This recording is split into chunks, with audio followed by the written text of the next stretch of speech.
Hi, and welcome to another episode of Monster Model Review. I'm your host, Rob Mattison, and on this episode we have Monster Model basher, builder, painter, musician, Bill Monster Jones. Bill was born and raised in Port Arthur, Texas, and like all monster fans, grew up building and painting all the Aurora monsters in the late 60s. He was always mesmerized by the box art paintings of James Bama. These cool box art covers lured him to buy these kits over and over again. More fuel for Bill was Famous Monsters of Filmland and all the other monster magazines he could get his hands on. These were gold to Bill, and it was Famous Monsters issue 32 that really opened Bill up to the possibility of converting models. It had the results of the Aurora Custom Monster Maker contest. These old Aurora kits were being bashed into new poses and into scenes including the Ultimate Aurora Monster Diorama. At 16 years old, monster models were shelved as girls were becoming much more interesting and guitars were a cool way to get girls. Bill was fortunate enough to witness the power of legendary Texas bluesman Freddie King's performance at the Armadillo World Headquarters in Austin, Texas. And a couple years later, he moved to Austin, attended the University of Texas, and started the blues band The Kingpins. Soon after graduating, he met his wife Kathy Murray and joined her band, Kathy and the Kilowatts, as lead guitarist.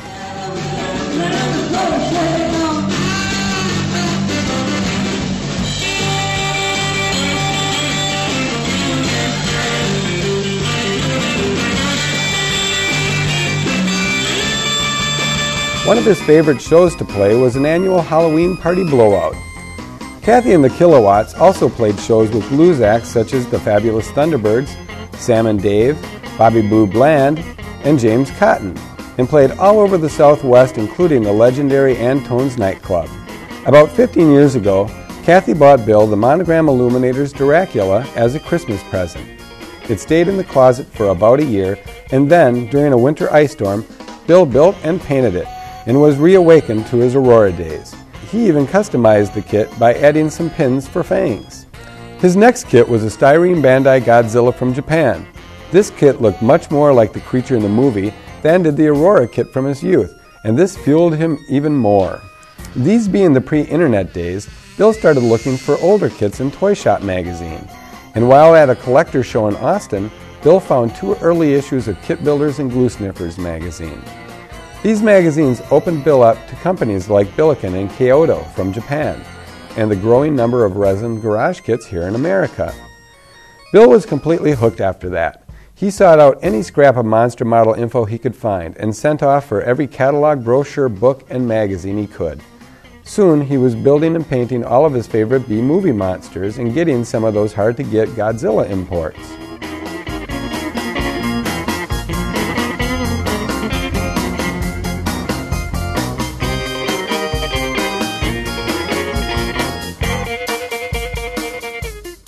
In 1996, Bill attended Wonderfest for the first time and met legendary stop animator Ray Harryhausen, pioneer of the hobby Gordy Dutt of Kit Builders, and sculptor Mike Hill, and also got to meet the people that he had only known from the Gremlins in the Garage chat list. This is where Bill learned the depth of talent in the hobby and has since proved himself by winning several awards from Wonderfest and Imagination model shows. Bill's wife Kathy is also a photographer and taught him some valuable points on photography. First, he started to put his pictures in photo books, and then he got connected to the web. Soon, he organized his collection into galleries, and then opened monsterjones.com for all to see. It wasn't long before Bill began to get email from clients all over the world wanting that Monster Jones magic touch. Every monster fan is looking for that special magic in a figure model. Customizing and reposing a model kit is one thing Bill has found to make a unique, one-of-a-kind piece. To quote Bill, there are a lot of things one can do to bring a kit into its full monster potential, like adding scratch-built bases to figures as it helps frame their purpose and make more of a dynamic statement. Dracula looks much more threatening in a Gothic castle setting. The creature from the Black Lagoon has much more character in a jungle lagoon water setting. Godzilla kits especially look best on a base with elements that show the scale, emphasizing how big the monster really is in comparison to something we know the size of, like a house, a tank, or a tree. Customizing kits with fur or special lighting has been a very popular request with many of my current clients.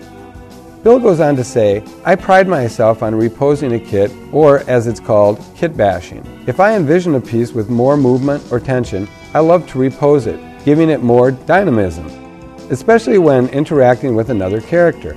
I encourage fellow modelers to repose a kit to make it a unique piece of art. Don't be afraid to drill, cut, or twist it into a unique shape. Bill also likes to reproduce scenes from his favorite movies, like the water ballet scene from The Creature from the Black Lagoon.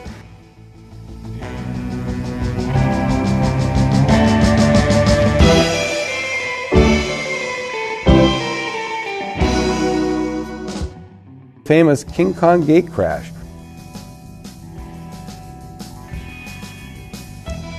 or the many Godzilla scenes in his collection.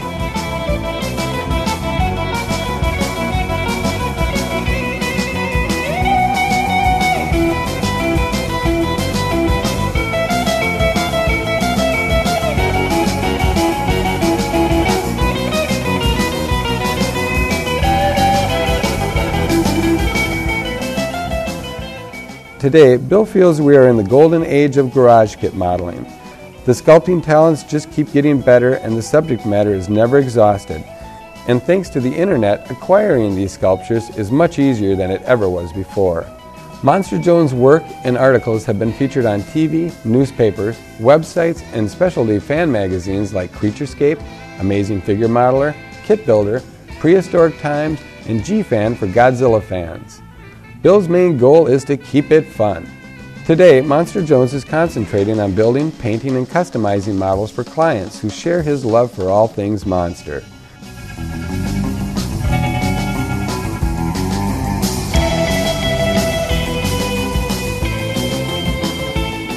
I hope you enjoyed this episode of Monster Model Review. Bill does some incredible work, and there's a lot more models on his website, monsterjones.com, so go over there and check it out. If you have any comments, suggestions, or would like someone or something reviewed on our show, give us an email or check us out on the web at monstermodelreview.com. And thanks for watching.